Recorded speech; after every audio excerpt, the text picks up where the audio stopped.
And we should be live.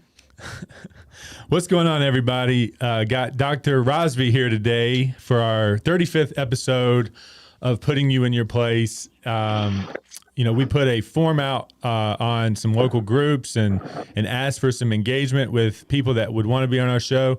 Dr. Razvi jumped on that and expressed interest, and we want to express our gratitude to you, Dr. Razvi, for wanting to join us here and kind of get more awareness about what you're doing and kind of what's going on with you.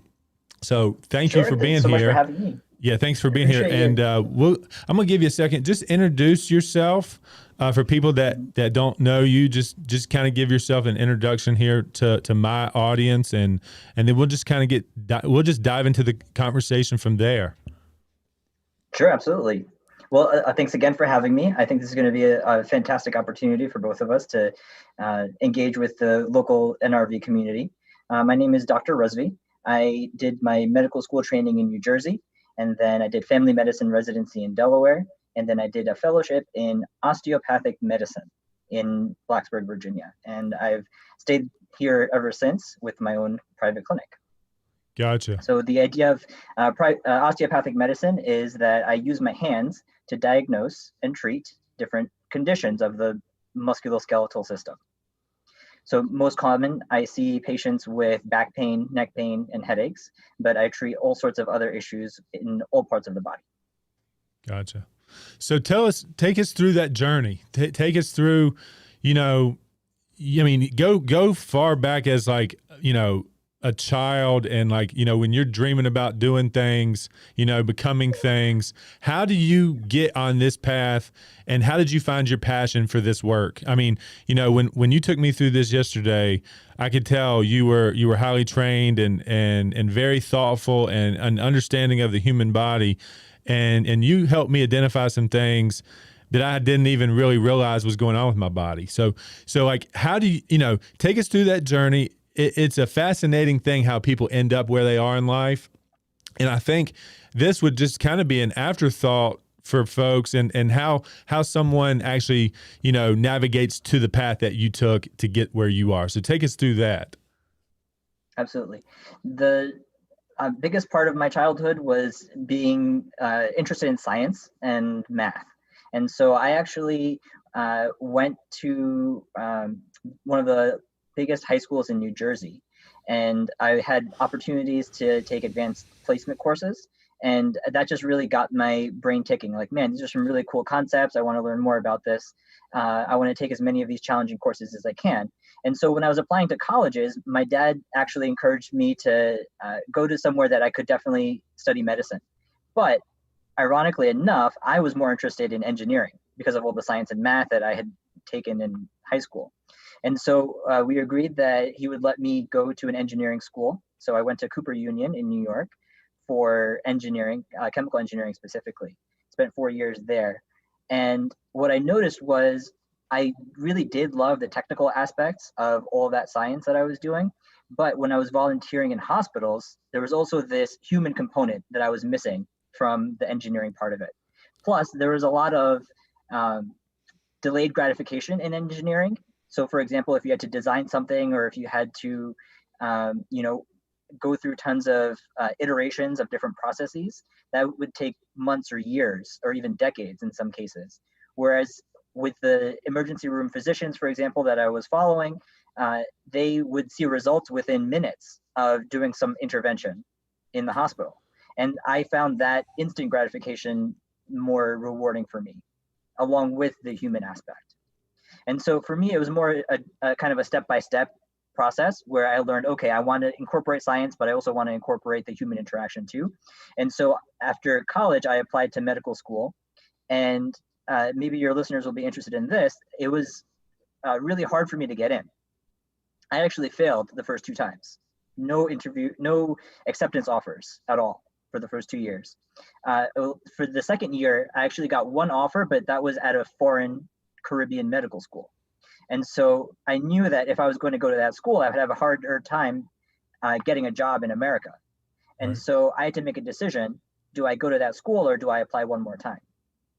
So luckily for me, my sister, who is also a doctor, actually recommended that I look into something different, but similar. It's called osteopathic medicine rather than kind of traditional allopathic medicine. And I had no idea what that was. I was kind of clueless until I started to realize that through my research, there are two ways to become a physician in America. One is you go to an allopathic school to get your MD, and the second is to go to an osteopathic school to get your DO. And the cool thing about it is that they are incredibly similar in a lot of ways. 99% of the curriculum is exactly the same. There is one course in osteopathic medicine, which is using my hands to diagnose and treat, like I talked about earlier, that is about 200 hours within medical school of additional training that DOs get that are not part of the MD curriculum. And so I got into a DO school. I learned about osteopathic medicine. I actually had it done on me. So a doctor actually used his hands to find out why I was having back pain and took me from a 9 out of 10 pain level down to a 0 out of 10, which I'm currently still experiencing. Nice. And so that's really like the personal experience of having my own pain reduced got me specifically into the osteopathic medicine component of medicine. Gotcha. So I had some follow-up questions on that. Since you were at a 9 pain level and you're at a 0 pain level now, do you still require treatment to maintain that? Or like, so you went through the treatment and you are still relieved of your pain today? You got it. Gotcha. Yep. The doctor was skilled enough to find the sources of my pain, and within 30 seconds, all he had to do was push on my hips and say, the reason for your pain is actually because you have a short right leg. And so what he did was he treated the anatomy by evening out the legs with a heel lift, and then he did manipulations to make sure that all the muscles were also working properly. And between those two things, the anatomy and the physiology, my pain completely resolved. So he lined you up, and that was the trigger that let the pain go. Yeah, more than just that. He also he got to the root of the issue. He figured out that, hey, there's a structural problem here. Let me give you a structural treatment. Yeah. And there you go. It was the right solution for me. Gotcha. Right on. Well, that, it's very, very interesting. Kind of what I went through yesterday. I feel like that I can see the long-term benefits of that, and it's very interesting. So like people, a lot of people are just like, they don't know about this stuff. They don't know, like, exactly. And they have misconceptions of, what this might mean and how they might come in and like, they might get hurt or something, or like they see all these things online about, people, like cracking their neck and stuff like that. And it's just like, they're afraid of this type of thing, so like just talk about some misconceptions and some myths about, like kind of what it is that you do. Let's educate the public on what the benefit would be and what to not be afraid of on this type of thing. Okay, so I am a physician, meaning I've got medical training enough to actually diagnose a condition from the ground up. And I can work on multiple types of tissues. So I'm not just going to say, oh, you've got low back pain. I'm going to say that your low back pain is specifically because of these muscles and this disc and these joints. And so it's usually not just one or the other problem. Someone usually has 2 or 3 or even 4 contributing factors to their low back pain. And so as a physician, my skill set is in that diagnosis and really saying, okay, what are all the contributing factors? Then with the hands-on treatments that I do, it's different than any other profession. So there are other body workers, and I very much adore them. I think that there's a huge role for massage therapists and physical therapists and chiropractors. And what those folks do is they work on the body in very specific ways. So a massage therapist will work on muscles and some soft tissues. They'll do some kind of rolling types of techniques. A physical therapist may do some more push and pull if they're hands-on kind of physical therapist, or they may prescribe exercises or give you exercises to do. And the chiropractor works on joints, some of the neck cracking that you're talking about. So the way that I describe osteopathic medicine is that it's kind of the umbrella of some of these other disciplines. An osteopathic physician is someone who has hands-on training to work on the muscles and soft tissue like a massage therapist, the joints like a physical therapist, and the bones like a chiropractor. And yet I still have my own skill set beyond any of those. I would say 80% of my skills are actually unique to osteopathic medicine. Gotcha. So it sounds like you encompass a little bit of all the art, you know, of all those little specific things, and that you have a deep understanding of it all, pretty much.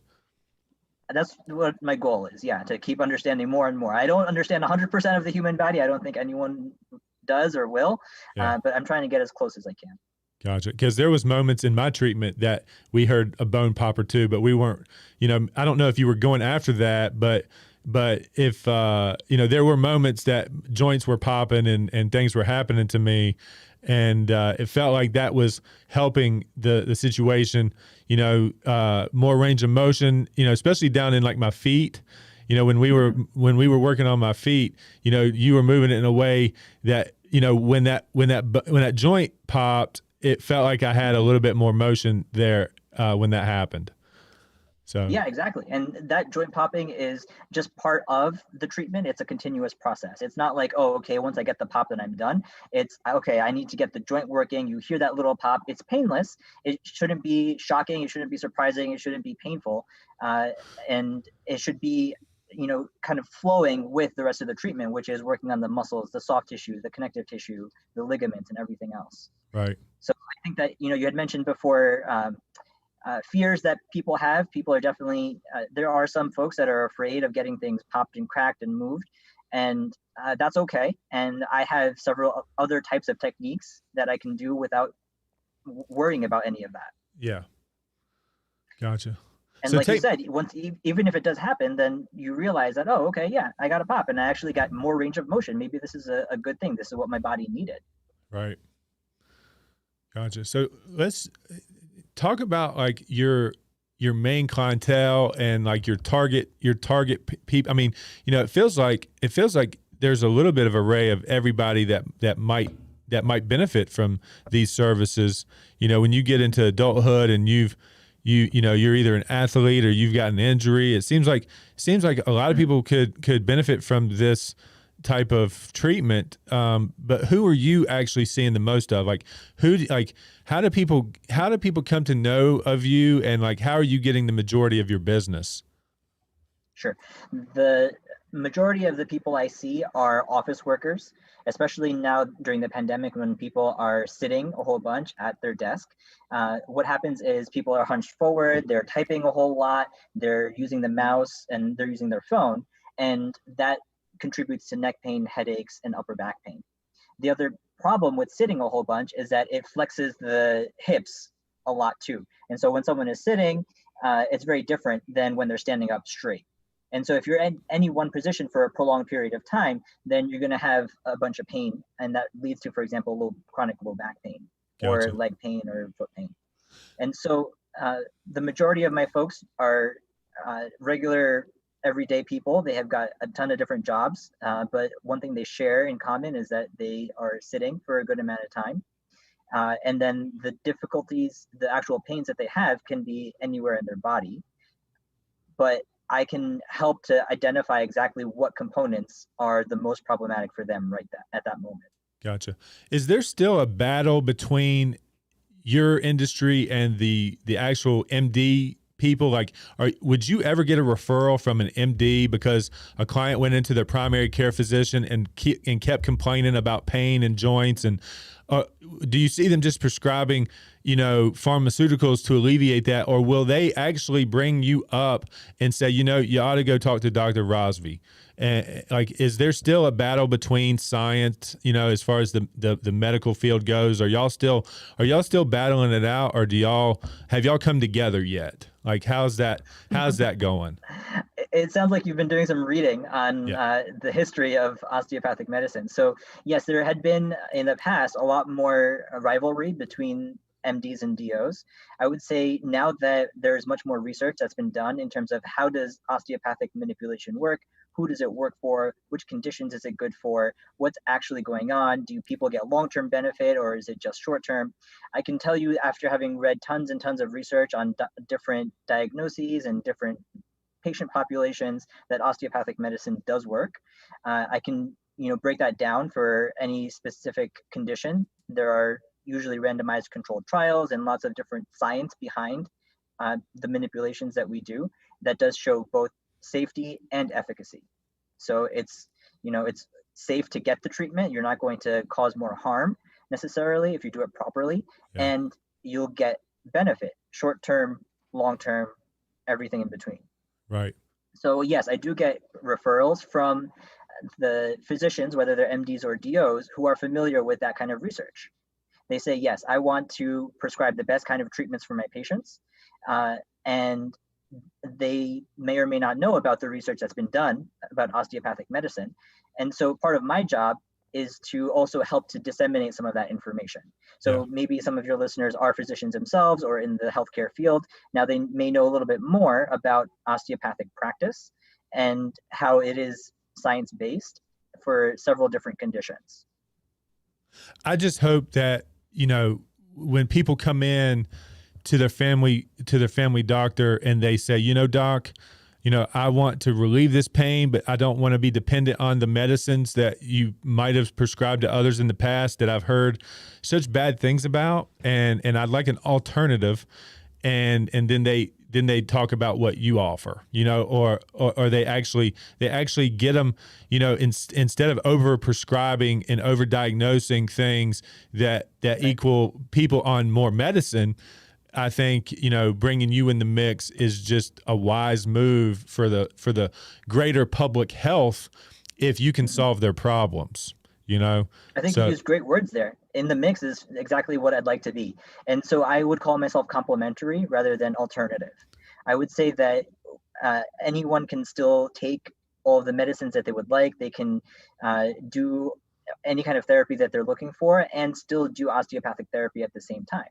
Yeah. It could be that their kind of problem is going to benefit most from a multi-pronged approach, which is my strategy anyway.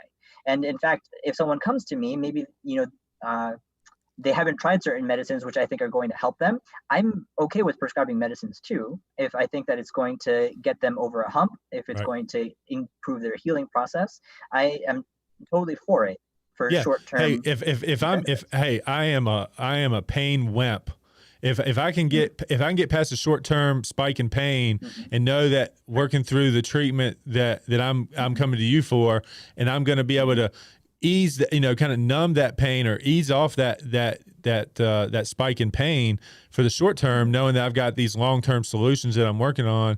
I certainly want you to do that. I certainly would want you to keep me comfortable while we're working through this thing. So that's very interesting to me because, I've gotten some friends in the field, and I know, just being observant in my life that, there at one point there was a complete battle of this type of medicine being like, taboo almost, so like, I'm glad that it's coming. I'm glad that we're able to, help people with alternatives to the normal prescribing of, all these pharmaceuticals that are going out that we hear about that are kind of wrecking people's lives in some ways sometimes. So especially in Southwest Virginia, there's a big problem with opiates for sure. People are addicted to them, and they unfortunately haven't had other types of treatments, right? Yeah. It's I think a consequence of physicians not knowing that there are other types of treatments other than prescription medicines. And so, yes, I would say that, if you go to your primary care doctor, there's a good chance that they may not know about osteopathic treatments. And so it would be up to that patient individually to say, hey, do you know of any osteopathic doctors that I might be able to go to as an alternative? Speaking of, the New River Valley and my major affection of it, I want to know why you decided to start your practice in Blacksburg. What, I know you went to school, you finished your school here, right? You could have went anywhere in the country to do your service, and you probably could be making a little bit more money in higher population areas. So I love these stories, and I'm excited to hear your answer, but I want to know why you decided that Blacksburg was the place for you. I would say the community was super welcoming. That was probably the number one thing. I felt accepted. I felt like I wasn't, you know, I was just given the resources that I needed to do what I needed to do. So, for example, with the Chamber of Commerce here in Montgomery County, they really had a bunch of mentors who helped to make establishing the business relatively easy. My neighbors, for example, where I live in Blacksburg, have been super supportive. The community itself, when I have had patients, they're very helpful in terms of getting the word out and telling all the people that they know. The word of mouth has been a huge referral source for me. Yeah. And beyond that, I would say it's the environment. I love the four seasons that we have, the outdoors, the nature, the hiking, the wildlife. All of that really drew me in compared to where I grew up in New Jersey and New York. It's way different in terms of traffic and parking. And so I decided to settle into a more peaceful area where I felt welcomed. So you like the pace, you like the community, you like the opportunity that I don't think this area has a lot of what you're providing. So, as an entrepreneur, you might have seen also opportunity to get into a space and be maybe one of the first ones to the space, right? Like, do you see a lot of competition around you in your field right now, in your business?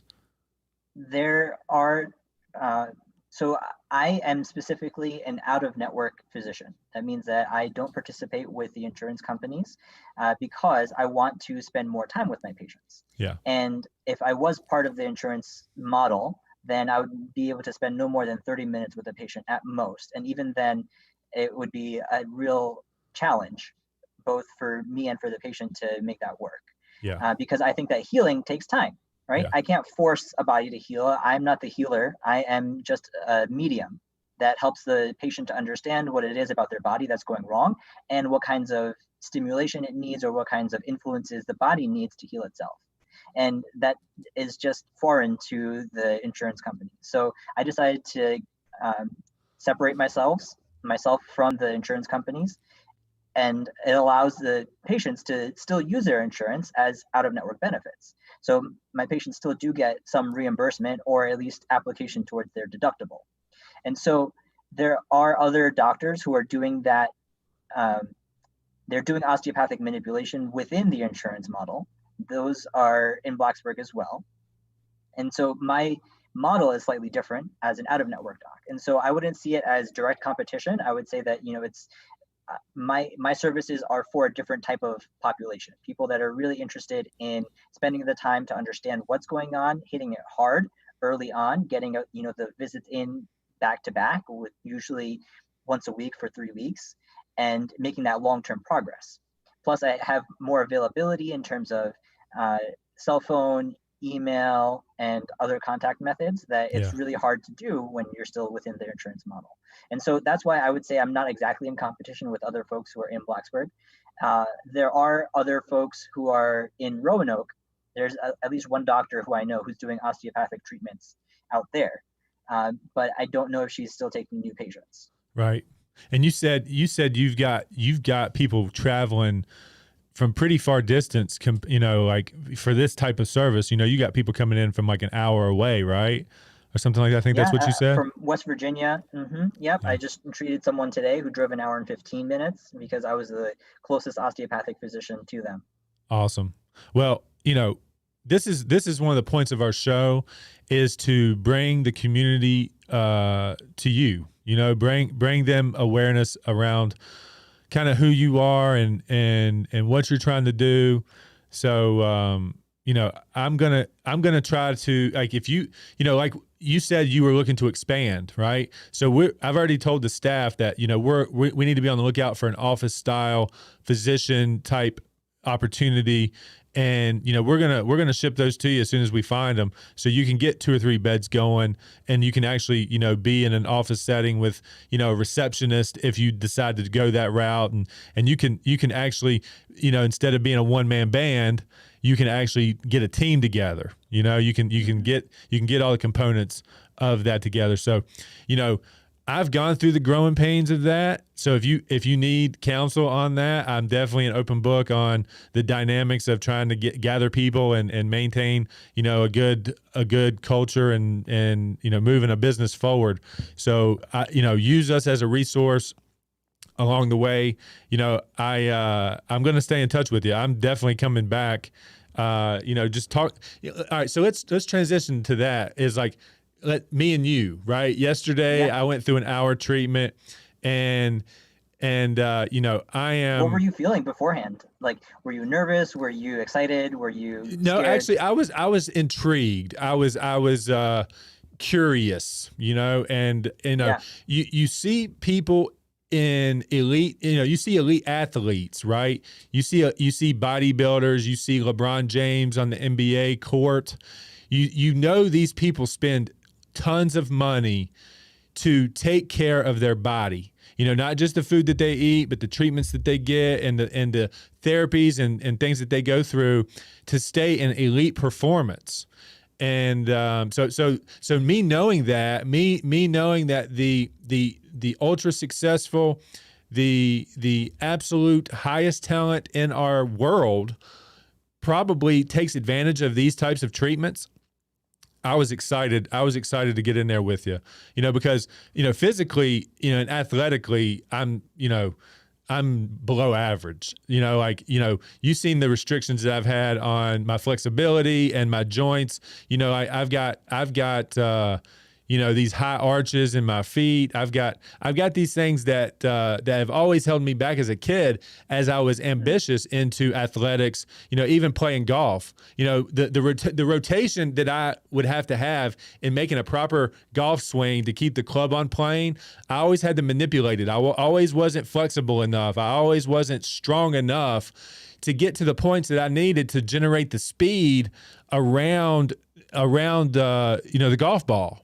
So having more awareness around opportunities with folks like you, I think people could take major advantage of that. If they have deficiencies there, there is solutions to your problems, So that was my take on it. You also didn't even know that you had certain problems, right? So when we found out about your left shoulder, you basically didn't bring it up in the interview until I examined it. And I said, hey, there's something going on here. Tell me about this. And you were very good at when you could tell instantly when someone was flinching or someone was holding back, or it wasn't a natural thing that was going on. When you pushed on my hip, you instantly felt me flinch when you pushed down on that left hip, and you're like, where's the pain at? Like you didn't even need to hear me say that hurt. Like you knew that I wasn't reacting to the way that it would normally go if there wasn't anything there. So exactly, it was so interesting. Area that you didn't really know that was contributing to some of that inflexibility in your back. Remember when we were trying to get you to bend backwards, you couldn't bend back. And I think that is coming from the abs, which are actually connected to the hip too.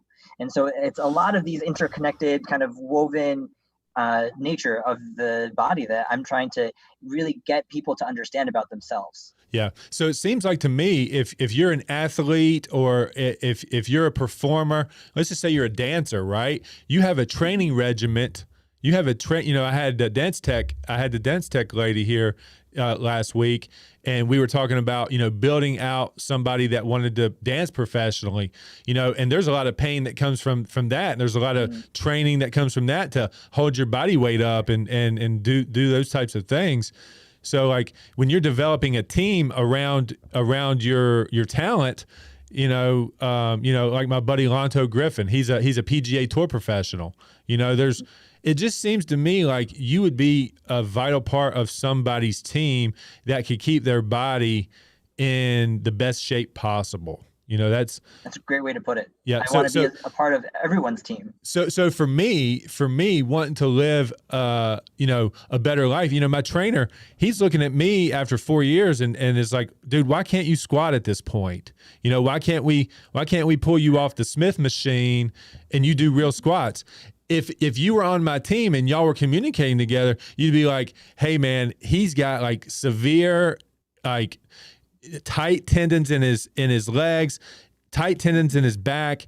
like these are the training regiments that you should be training him with and taking him through more. Like they would like my trainer and you would probably be battling on like the proper training regiment, but it's still a team effort, right?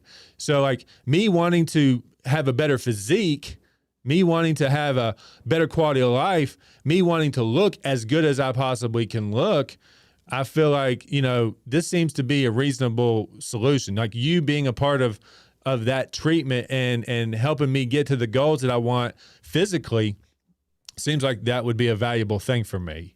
So I'm going to, where revenue is available, I do plan on, coming back, as you've recommended, and I'm looking into those orthotics and everything that you put me on in that email. And like your engagement directly from you is awesome. Mm-hmm. How do we scale that for you? How do we, that's a question. Like when you get to a point and you're 3 beds deep, how are you going to train your people to be as engaging with their clients and you overseeing and managing it all and making sure that they're getting the same level of care that you've provided me? I think figuring that out, you're going to win big time. I agree. I think you said it really well yourself. I mean, you've got a team behind you. You've got folks that are really skilled at what they do. And I want to get in that same position. Right now I am a one-man show. I answer the phones, I make the appointments, I do the manipulations, I follow up, and you're right. I want to scale that too. So I'm hoping to hire an office manager and a medical assistant, and then hopefully in the summer, hiring another physician. And it's a matter of getting the people on your team that have a similar philosophy in my mind. And so I am in, my philosophy is to build healing relationships. And so each of my team members should have that same philosophy. Their goal is to build a healing relationship with everyone they meet. And so if I can just drill down to that with everyone that I meet and everyone that wants to join my team, then I think we can really go far. Right. Well, it's an interesting dynamic. I love the people that have helped me in the past. I mean, everybody that's come onto my staff, hasn't stuck around. You kind of know there's a cycle of things, but anybody that has decided to join my team and be a part of what I'm trying to do, no matter if it didn't work out or not, I love them the same, and I just know the cycle of life. The cycle of life, pretty much means that most people are going to leave you eventually. That type thing. So if you just understand that and that you're going to try to collect the best talent possible, and you're going to kind of retain them for as long as you possibly can, and you're going to love them as much as you can, and you're going to try to get as much out of them as possible as they'll allow you to get out of them, you'll win in the end. You'll find the team. You'll find the team that just comes together and knows the vision. And, as a leader myself, I can say that, I've shot from the hip. I've been learning as I go. I've been trying to develop human relationships since the day I opened my business. I've failed, but I'm way better today than I was when I started. And just like you will be, like, don't be discouraged and think that, you can't make it work. Like it's not worth handling the people. You'll just figure it out, because the only way to get to your goal is to scale yourself and have leverage on your time. So I'm just trying to encourage you to understand there's going to be turbulence trying to grow when you bring people involved. That's fair enough. Yeah. I mean, I'm not going to be able to have things my way 100% of the time like I do now. I have full control, and that's fantastic. I mean, I've had 12 years of schooling and training after high school. And during all that 12 years, I had to listen to other people and do what they say and follow the rules and all of these things. And now I finally get to make my own rules. Yeah. And it is very liberating and very scary. And it is a little bit there's mistakes along the way, right? I knew that going in. I had that mindset. I was pre-framed. I said, you know what, it's not going to be perfect. I'm not going to make, the most money right off the bat. There's going to be things that I waste money on and waste time and waste energy, but I'm going to learn from it. Yeah. I think that I'm going to grow. I'm going to benefit long term. I want things to be sustainable, and that doesn't necessarily mean that they're always, the easiest way to do things. It's usually, in fact, harder to do things that are sustainable. But I want to be congruous. I want to have the treatments that I do in the office, they should be sustainable. And so the medicine aspect of it and the business aspect of it should merge relatively well. They should both be sustainable long-term treatments. Yeah. Some of the best advice I ever got was, if you don't have an assistant, you are one. And I'm not trying to demean assistants. We love assistants. They're vital to our business. But when you demand $270 a session and you got to go do $15 an hour work, that limits your opportunity. It's almost, I think people get trapped up into, well, how can I afford that? When the philosophy should be, how can I not do that? How can I not invest in that? How can I afford not to do that? That should be more people, like, you're an entrepreneur, I'm an entrepreneur. The entrepreneur mindset should be more so of like, I just can't afford not to do this. I can't afford to not bring on more people. I can't afford to not, I'm valuable. I'm valuable to other people. I can feed other people, and we can all make more money if I leverage my time correctly and I leverage the things in my life correctly. Then I'm going to be able to win at such a bigger pace, such a bigger percentage, because you'll actually have some time too. You emailed me last night at 11:30. That's my style too. But if I didn't have the people around me, I would never sleep. One of my mottos is, if I'm awake, I'm working. And that's the truth. And I know that's the truth for you, because if you're up at 11:30 and if you're up at 5:30 or 6 o'clock, getting ready for your day from 9 to 5, then you're living the same lifestyle. You need to be a part of the if I'm awake, I'm working crew, because you're there. You're in it. You're in it with us. So I think that's a great point. I'm gonna honorary membership you into the if I'm awake, I'm working crew. You'll be the first member. I think that people in our community may not realize how much their pains have already cost them.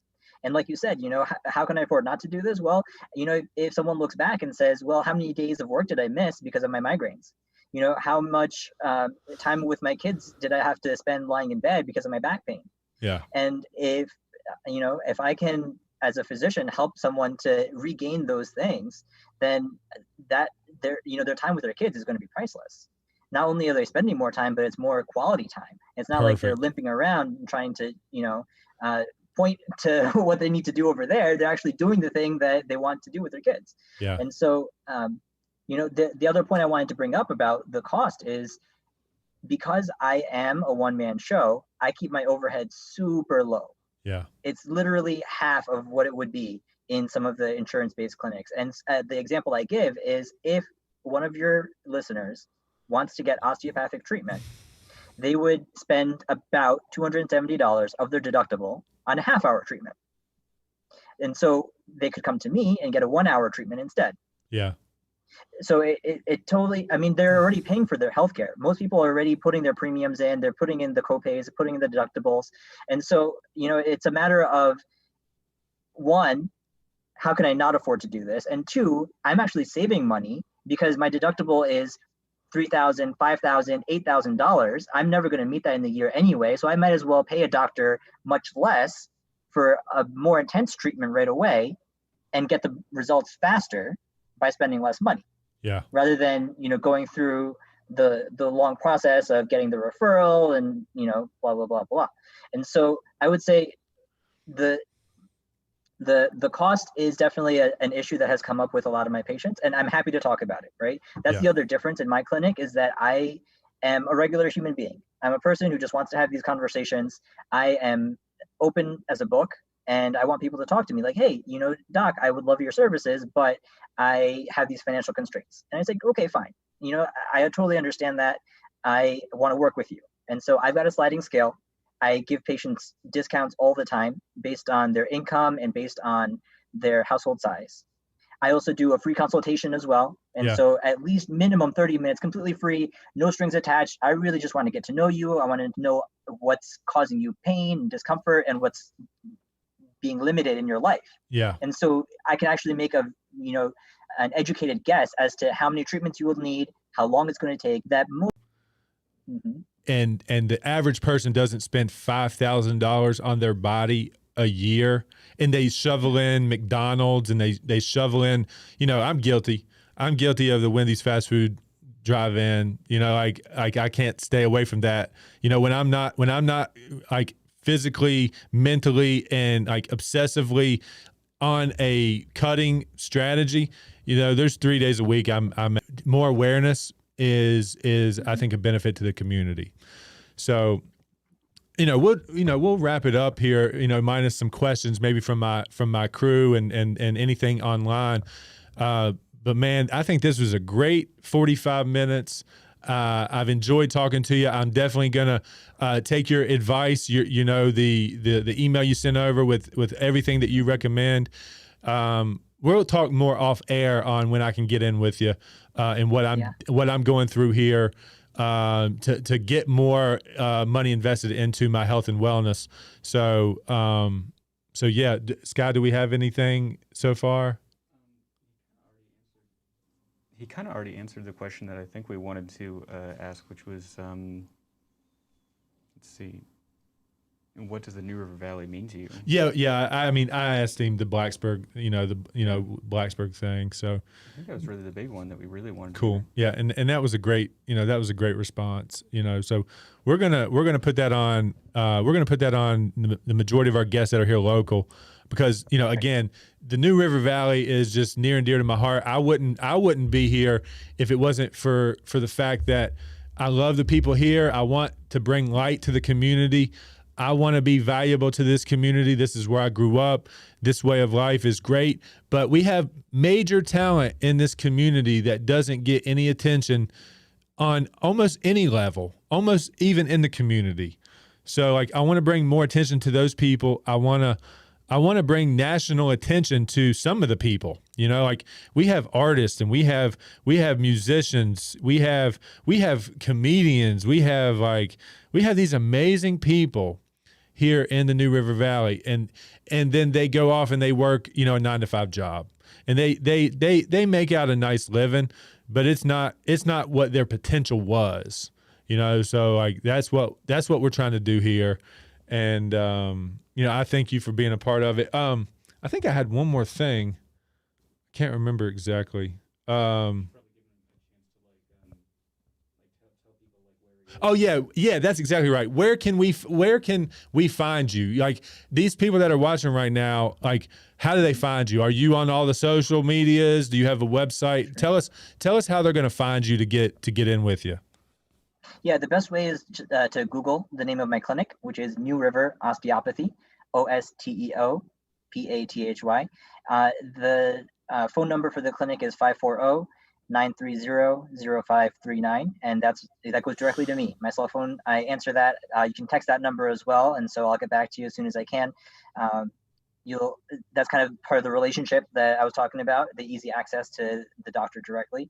And then on Facebook, Instagram, and Twitter, New River Osteopathy, or NR Osteopathy.